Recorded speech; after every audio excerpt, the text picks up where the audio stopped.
भद्रं कर्णेभिः शृणुयाम देवा भद्रं पश्येमक्षभिः यजत्राः स्थिरैरङ्गैस्तुष्ट्वा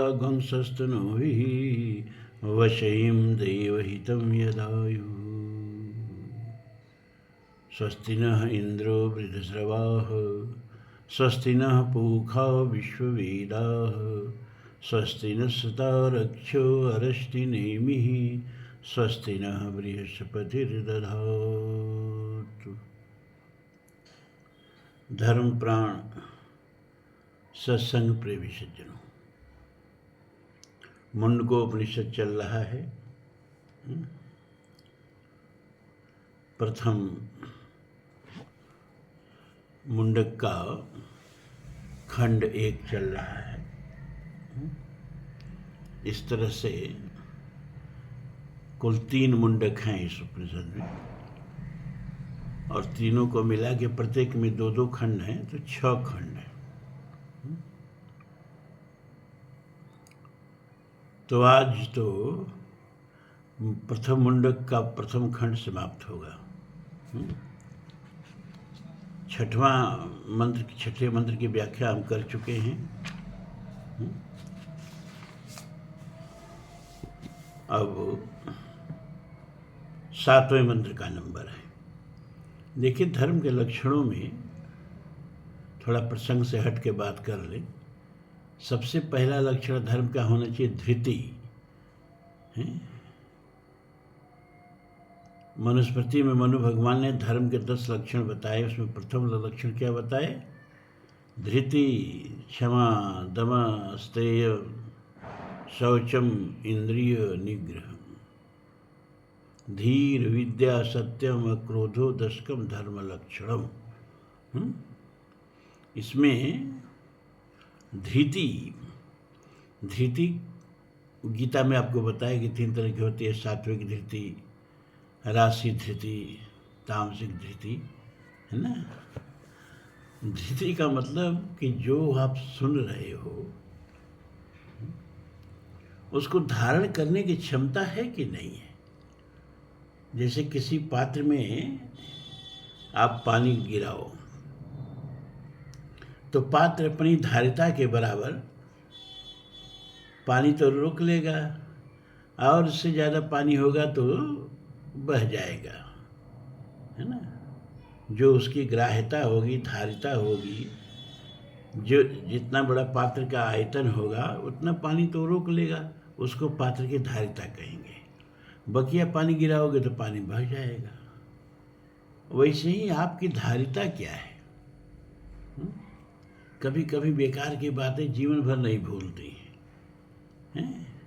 कभी कभी बिजनेस की बातें जीवन भर नहीं भूलती हैं। कभी कभी शत्रु की कही हुई बातें जीवन भर नहीं भूलती हैं। और शास्त्र की, पुराण की, वेद की आज बात करो कल भूल जाएगी। तो आपकी धारिता क्या है ये आप समझो। ये कुल जो मैं बता रहा हूँ ये दिमाग में रहता है कि नहीं रहता है, कि बह जाता है कि निकल जाता है, धारिता तो सबके पास होती है, लेकिन जिसके पास सात्विकी धारिता होगी उसी को ये मंत्र और मंत्रों के अर्थ याद होंगे। पूरा गीता हमने सुना दिया, एक एक श्लोक की व्याख्या करके सुना दिया। अब आपकी धारिता जाने, रोज उसका पारायण करें।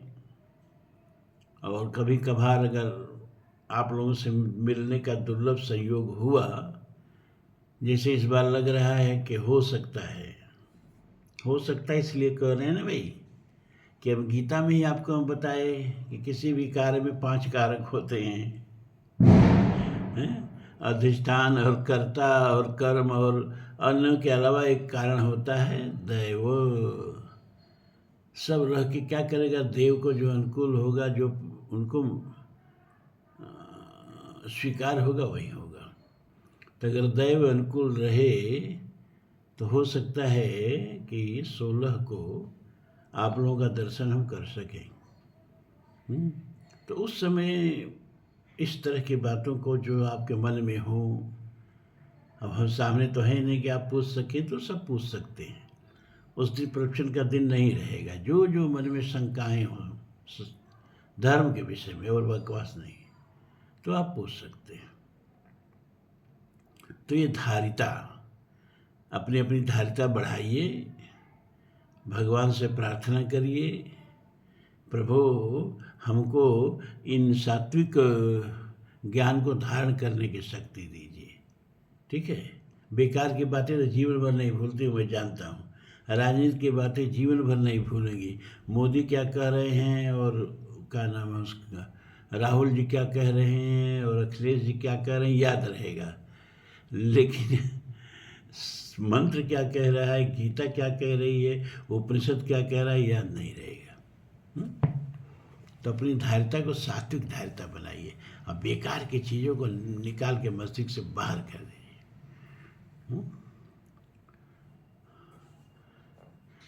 तो 7वां मंत्र, तो कोई आपके पास तो टेक्स्ट बुक है नहीं, तो आप क्या देखेंगे, सुनिए। यथोर्णनाभिः सृजते गृह्यति च, यथा पृथिव्याम् ओषधयः सम्भवन्ति, यथा सतः पुरुषकेशलोमानि, तदाक्षरात् सम्भवति इह विश्वम्। सामने की पुस्तक हो ना हो, कोई फर्क नहीं पड़ेगा। अब हम ऐसा समझाएंगे कि आप उसको बहुत अच्छी तरह समझ जाएंगे। कोई ज़रूरत नहीं है आपके हाथ में उपनिषद की पुस्तक है कि नहीं है। तो यथोर्नाभिः सृजते गृह्यते च, जिस प्रकार, यथा माने जिस प्रकार, ऊर्णनाभि, ऊर्ण कहते हैं, ऊर्णनाभि किसको कहते हैं, मकड़ी को कहते हैं। ऊर्णनाभि, जिस प्रकार मकड़ी क्या करती है, अपने पेट से ही बाहर से कोई सामान, जैसे और पक्षी जो हैं कहीं से तिनका उनका लिया के घोंसला बनाते हैं, मकड़ी ऐसा कुछ नहीं करती है। वो अपने नाभि से,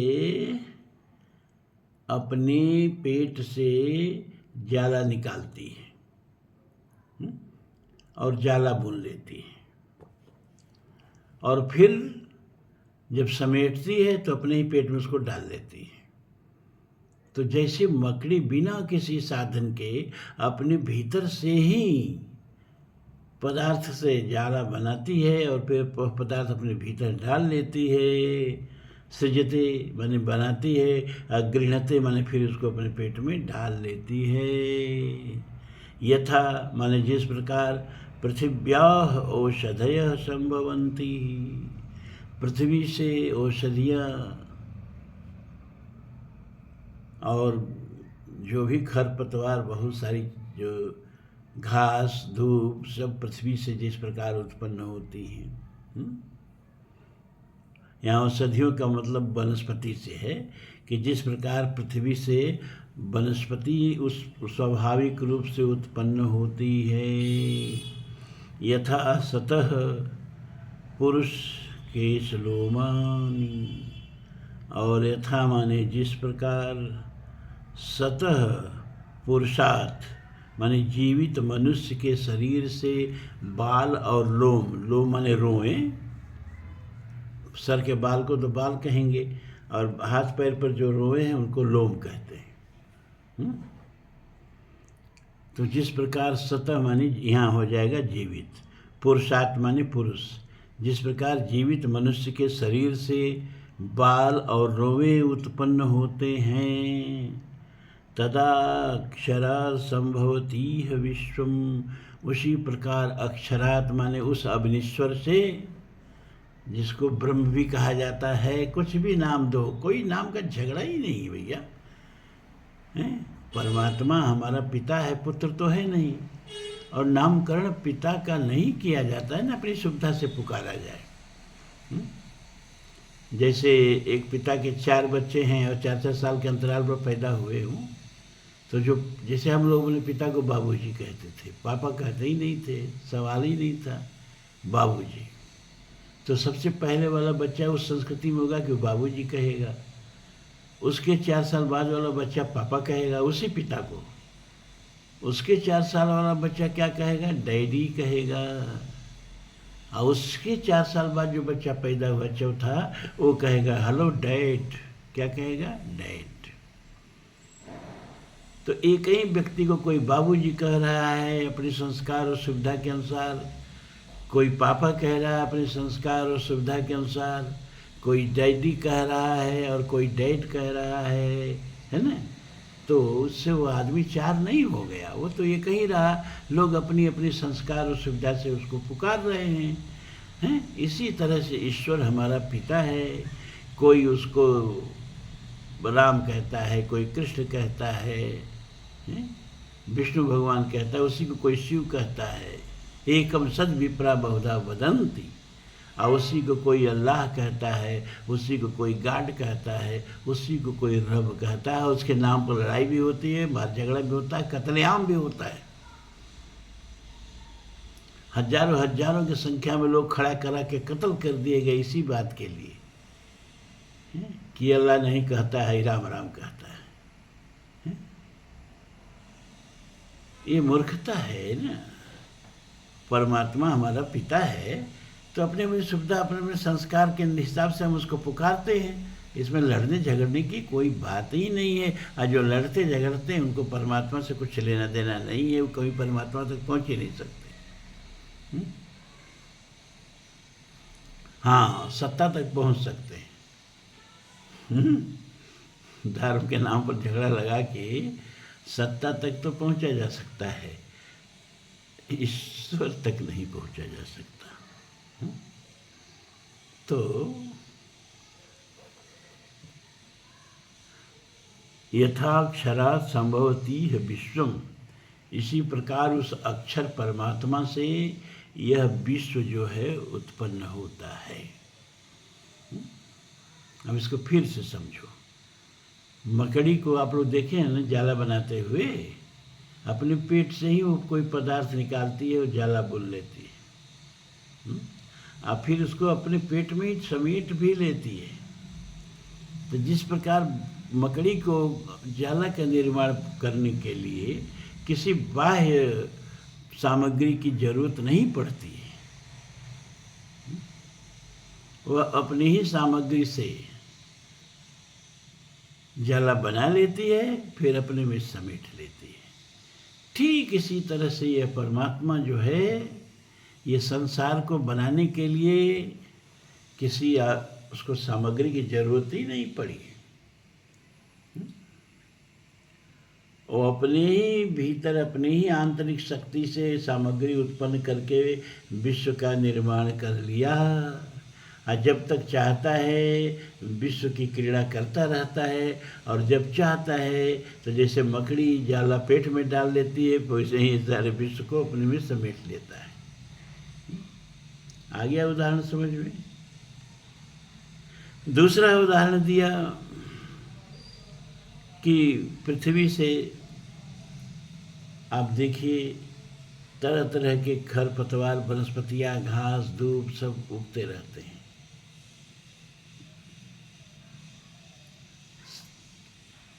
फसल के लिए तो आप बीज कहेंगे कि हम बीज बोते हैं तो फसल उगती है, और लेकिन फसल से जितना उगती है उससे ज़्यादा उसमें खरपतवार उगते हैं। उसकी बीज तो आपने नहीं डाला, और फिर सारे धरती को धूप ढकी रहती है, और बहुत सारी औषधियाँ जो हैं बिना बोए जंगलों में उगती हैं।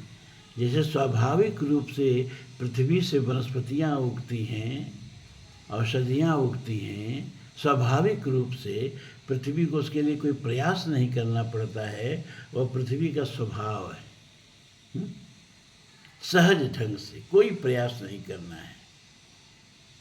ठीक उसी तरह से परमात्मा से सहज रूप से यह सृष्टि उत्पन्न होती है। इसके लिए परमात्मा का कोई प्रयास नहीं करना पड़ता है। और फिर अगला उदाहरण देते हैं कि यथा सतह पुरुषार्थ केश लोमान, जैसे जीवित पुरुष के शरीर से बाल उगाने के लिए क्या करते हैं? डाई वाई डालते हैं, यूरिया,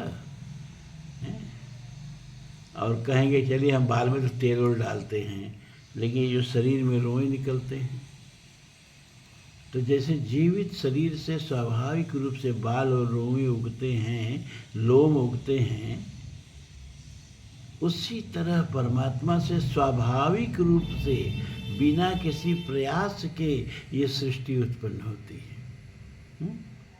बिना किसी प्रयास के। अब सवाल ये है कि इसमें तीनों उदाहरण क्यों दिया?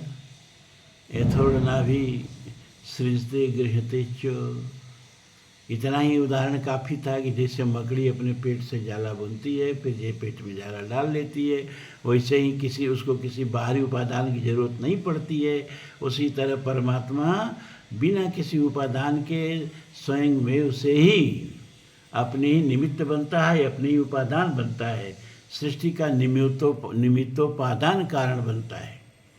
निमित्त और उपादान कारण बार बार बता दिए आप लोगों को, हैं? जैसे घड़ा है तो घड़ा के लिए दो कारण जरूरी है, बिना कारण के कार्य नहीं होता है। एक परमात्मा ही है जो कारण रहित कृपाल है, बकिया सब चीज़ के पीछे कोई न कोई कारण होता है। तो घड़ा दो कारण से बनेगा भाई।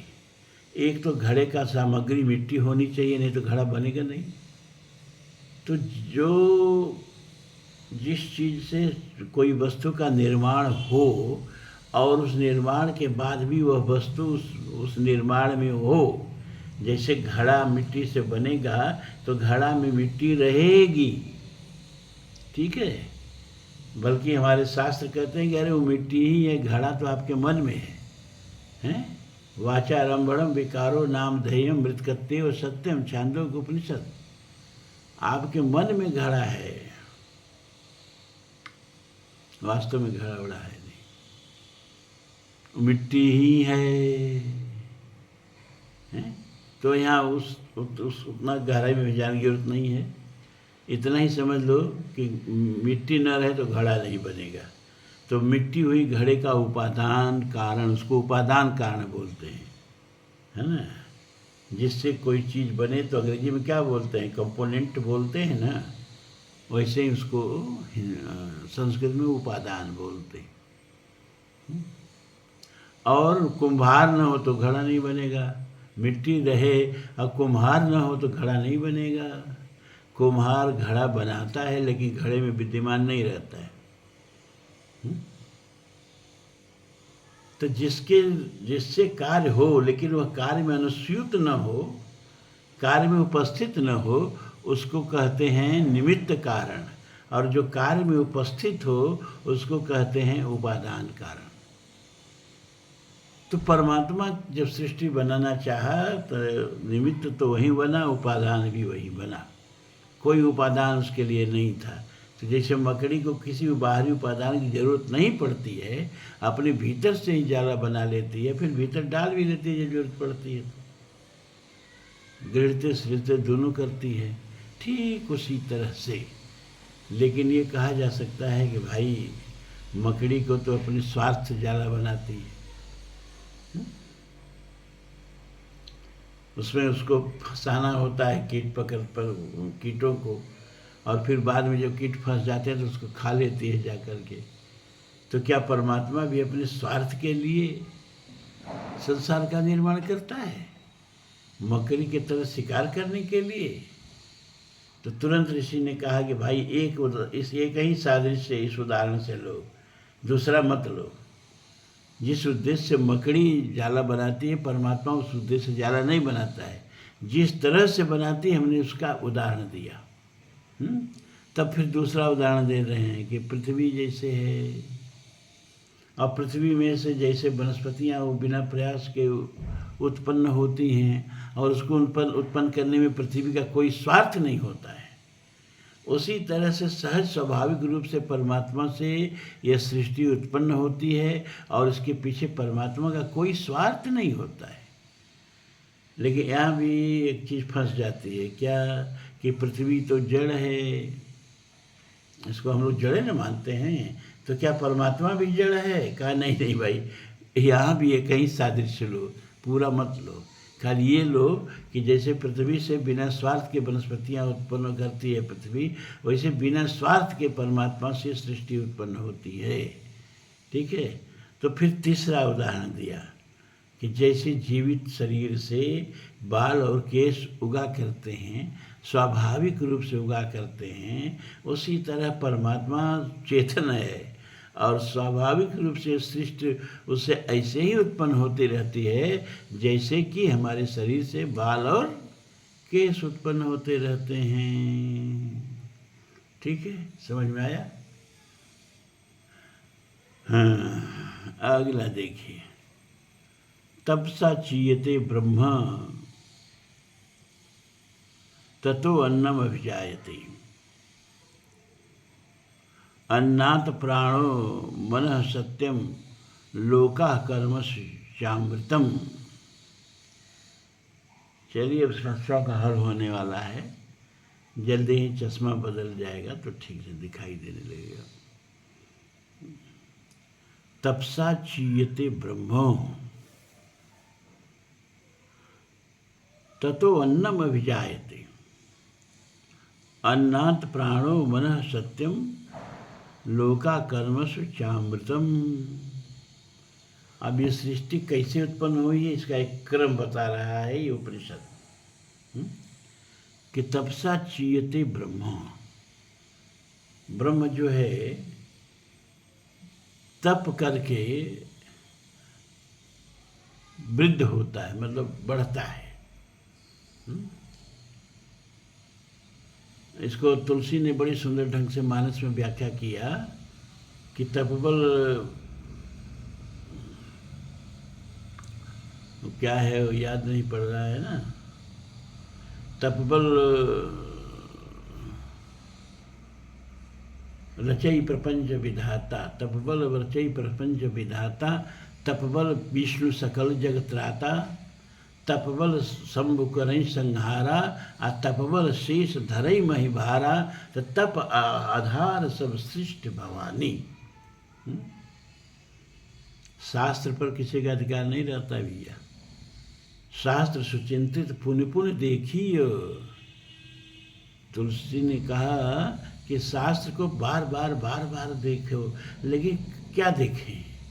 गीता देखें कि भागवत देखें कि रामायण देखें कि उपनिषद देखें कि वेद देखें। एक दो उपनिषद नहीं है, हे भगवान, देखते ही जिंदगी बीत जाती है।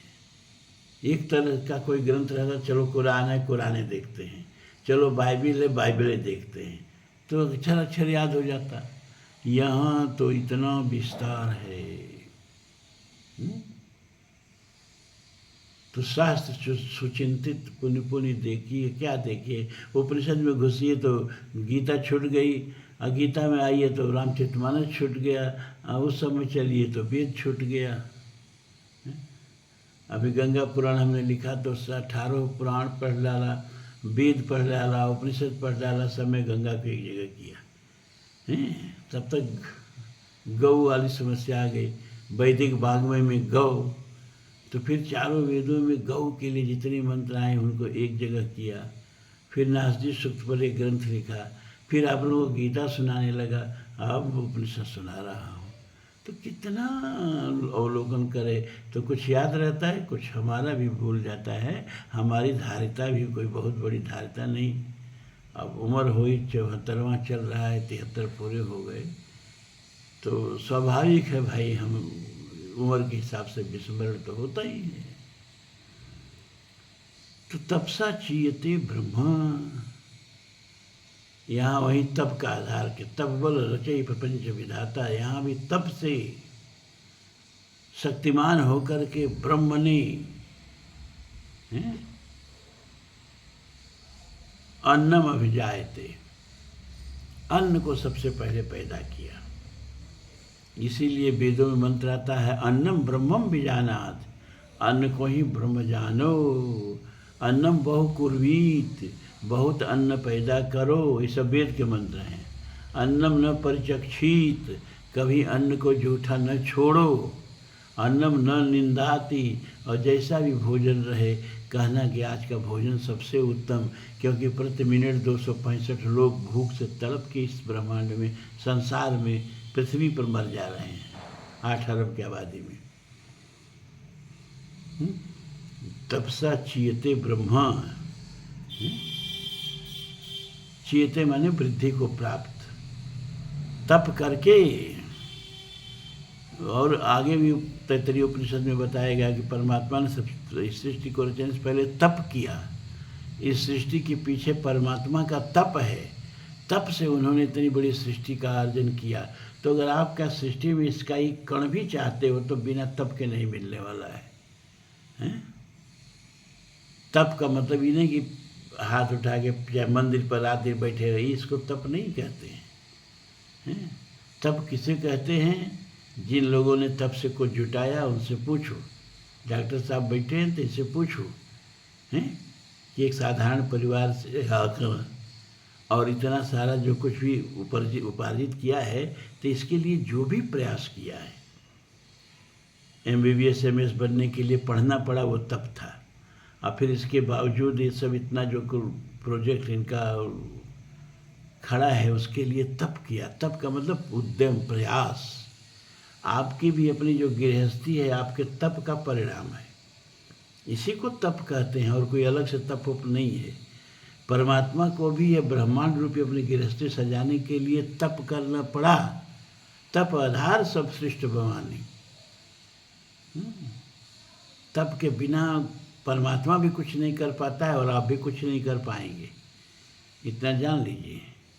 तो तपसा चीयते ब्रह्म, तप से परिवृद्ध होकर के, शक्तिमान होके, अपनी शक्ति को बढ़ा के अन्न को उत्पन्न किया।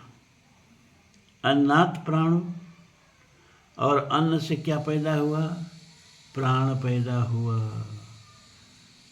ये आपके अंदर जो प्राण है, हम जो बोल रहे हैं, आप जो सुन रहे हैं, सारी ऊर्जा कहाँ से आती है? 10 दिन अन्न न दो तो स्ट्रेचर पर लेट जाएंगे, बोलना मुश्किल हो जाएगा। अरे सुबह अन्न न दो, शाम को बोल ही न निकले। अन्न से ही प्राण है ना। तो अन्न से प्राण उत्पन्न हुआ, मन उत्पन्न हुआ। जैसा खाए अन्न वैसा बने मन। ये मन भी किससे उत्पन्न हुआ? अन्न से। लेकिन इसका क्रम ऐसे है कि अन्न से प्राण, प्राण से मन। प्राण नहीं रहेगा तो मन रहे कि क्या करेगा? तो प्राण के बाद मन का नंबर आता है, प्राण से मन। सत्यम लोकाः कर्मसु चामृतम, और फिर मन हो गया। उसके बाद सत्यम। सत्यम किसको कहते हैं? 5 भौतिक तत्वों को भी कहीं कहीं सत्य कहा गया है। जो प्रत्यक्ष है, जो दिखाई देता है, जो चाक्षुष है, इसीलिए इसको सत्य कहा गया है। तो ये 5 भौतिक तत्व उत्पन्न हुए, क्षेत्र जल पावक गगन समीर। और फिर ये शरीर जब बना ना, 5 भौतिक तत्वों के पंचीकरण से शरीर बना है कि नहीं बना है? और 5 भौतिक तत्वों का पंचीकरण कैसे होता है, ये हम आपको समझा चुके हैं। अपनी धारिता टटोलिए। 5 पदार्थों का, भौतिक पदार्थों का पंचीकरण से ब्रह्मांड और शरीर बना है। पंचीकरण कैसे होता है हमने बताया कि देखो, जैसे आकाश है तो आकाश में और तत्वों का पंचीकरण कैसे होगा? तो आकाश में आधा तो आकाश रहेगा, यानी 50% आकाश रहेगा। और आधा में जो है ये 4, आधा को फिर 4 भाग में करो। तो आधा के 1/4 में वायु रहेगी, 1/4 में अग्नि रहेगी, 1/4 में जल रहेगा, 1/4 में पृथ्वी रहेगी। तो ये हो गया आकाश का पंचीकरण। इसी तरह वायु का पंचीकरण करना हो तो 50% तो वायु रहेगी, और 50% में इसी तरह 1/4, 1/4, 1/4 ये चारों भौतिक तत्व रहेंगे। ठीक है, इसी तरह सबका पंचीकरण समझ लीजिए। और ये पंचीकरण का परिणाम है ब्रह्मांड और पंचीकरण का परिणाम है शरीर। तो कह रहा है कि जब सत पैदा हुआ, पंचीकरण यानी पांचों भौतिक तत्व पैदा हुए और इनके पंचीकरण से जब ब्रह्मांड बना और शरीर बना तो कर्म शुरू हुआ, क्योंकि शरीर से ही तो कर्म होगा, शरीर न रहे तो कोई कर्म होगा क्या? इसीलिए हमारे यहाँ शास्त्रों में, धर्म में आत्मा और शरीर दोनों को बराबर महत्व दिया गया है। आत्मा रहे और शरीर न रहे तो आत्मा क्या कर लेगी? कुछ नहीं कर पाएगी। और शरीर रहे, आत्मा नहीं रहे तो शरीर क्या कर पाएगा? कुछ नहीं कर पाएगा। जब आत्मा और शरीर दोनों का मिलन होगा तब कर्म होगा। तो कर्म पैदा हुआ, प्राण पैदा हुआ, मन पैदा हुआ, पांच भौतिक तत्व पैदा हुए, फिर पांच भौतिक तत्वों के पंचीकरण से लोक पैदा हुए। लोक माने ये ब्रह्मांड और शरीर सब। और फिर जब शरीर पैदा हो गया, लोक पैदा हो गया, तो कर्म शुरू हो गया। और कर्म जब शुरू हो गया तो चामृतम, फिर उससे सुख दुख मिलना शुरू हो गया। यहाँ चामृतम का मतलब खाली वो पीने वाला अमृत नहीं, चामृतम का मतलब सुख दुख भोग शुरू हो गया। क्योंकि आप लोगों के पास पुस्तक नहीं है ना, तो थोड़ी सी दिक्कत पड़ेगी, लेकिन फिर से मैं एक तो ब्रह्म विद्या, लेकिन चलिए इसको बस अपनी धारिता बढ़ाइए और सावधानी से सुनिए, फिर समझा रहा हूँ, है ना। प्रवचन ऐसे नहीं किया जाता है, ऐसे ही उपनिषद विद्या पढ़ाई जाती है।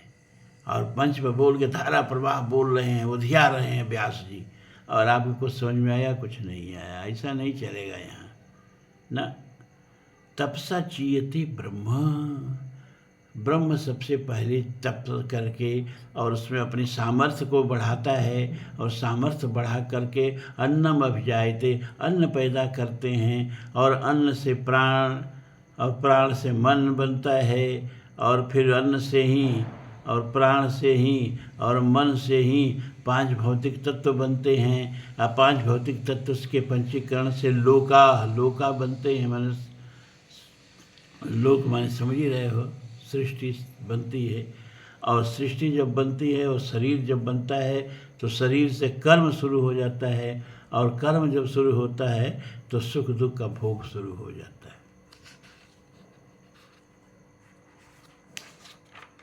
एक श्लोक और मंत्र और रह गया, तो इसको खत्म कर देते हैं 2 मिनट में। यह सर्वज्ञ सर्वविदस्य ज्ञानमयं तपः, तस्मादेतत् ब्रह्म नाम रूपम अन्नम च जायते। देखिए, रूपन्नम च जायते। यह सर्वज्ञ सर्ववित् अस्य ज्ञानमयम तप। यह माने होता है जो, सर्वज्ञ और सर्ववित् दो समानार्थ शब्द आ गए हैं भाई। सर्वज्ञ का मतलब सब कुछ जानने वाला, और सर्ववित्, वित्त माने भी जानना ही होता है, सब कुछ जानने वाला। तो क्यों ऐसा दोनों आया हम समझाएंगे। यश माने जिसका ज्ञानमय तप है, तस्मात् उसी परमेश्वर से, एतत् माने यह ब्रह्म विराट रूप जगत तथा नाम रूप अन्न यानी भोजन उत्पन्न होते हैं। यह जो ब्रह्म है ना, यह सर्वज्ञ है, सबको जानने वाला है, और सर्ववित्त है। तो यहाँ सर्वज्ञ और सर्ववित्त में भेद करके ये बताया कि आप जो जो कर्म करते हैं वो सब ब्रह्म जानता है, ये तो हो गया सर्वज्ञ। और आप जो सोचते हैं वो भी ब्रह्म जानता है। जो नहीं करते हैं लेकिन जो करना चाह रहे हैं, आदमी सोचता बहुत कुछ है, कर बहुत कम पाता है, लेकिन आदमी वह नहीं है जो कर लेता है, आदमी वह है जो सोचता है। एक अंग्रेजी की कहावत है, मुझको बड़ी अच्छी लगती है कि character lies among thing, not among thing done by you but among thing willed by you. आपका चरित्र आप जो करते हैं उसमें नहीं है, बल्कि आप जो विल माने सोचते हैं उसमें है। What you think that is your character. आप जो सोचते हो वो आपका कैरेक्टर है। बहुत सी चीज़ें आप सोचते हो लेकिन कर नहीं पाते हो, कानून के डर से, समाज के डर से, शारीरिक क्षमता के डर से। बहुत सारे कारण हो सकते हैं कि आप जो सोचते हैं कर नहीं पा रहे हैं, लेकिन आप जो सोचते हैं वो आपका चरित्र हो गया और उसका परिणाम आपको भोगना पड़ेगा, कर पाओ चाहे न कर पाओ। तो परमात्मा आप जो करते हैं उसको भी जानता है और जो सोचते हैं उसको भी जानता है, क्योंकि ईश्वर सर्वभूतानां हृदय से अर्जुन तिष्ठति। सबके हृदय में भी बैठा है। चंद्रार्क वैश्वानर लोचनाय, चंद्र माने मन, अर्क माने सूर्य, वैश्वानर माने अग्नि है। चंद्र माने मन, सबके मन के नेत्र से सबको देखता है। अर्क माने सूर्य माने बुद्धि का देवता, तो सबकी बुद्धि से सबको जानता है हैं। और वैश्वानर माने प्राण, अग्नि, अग्नि वै प्राण। तो प्राण से भी जो कर्म करते हो, बुद्धि से जो कर्म करते हो, मन से जो कर्म करते हो, ये तीनों ही तो परमात्मा के नेत्र है। तो तीनों से आपको देख रहा है, इसीलिए सर्वविद कहा। तो उस परमात्मा ने ज्ञानमय तप करके, ज्ञानमयम तप, सुन लो, एक शारीरिक तप होता है, एक ज्ञानमय तप। तो ज्ञानमय तप के, तो क्योंकि शरीर उसके है ही नहीं, शरीर का तप कहाँ से करेगा। ऊपर वाले श्लोक में बताया है ना कि उसके न हाथ है, न पाँव है, न कान है, न नाक है। जब शरीर नहीं है तो शारीरिक तप कैसे करेगा, ज्ञानमय तप करेगा।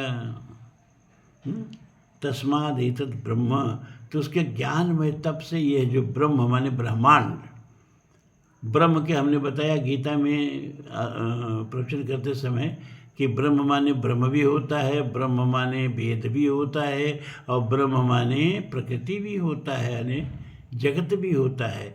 तो यहाँ ब्रह्म का मतलब जगत से है।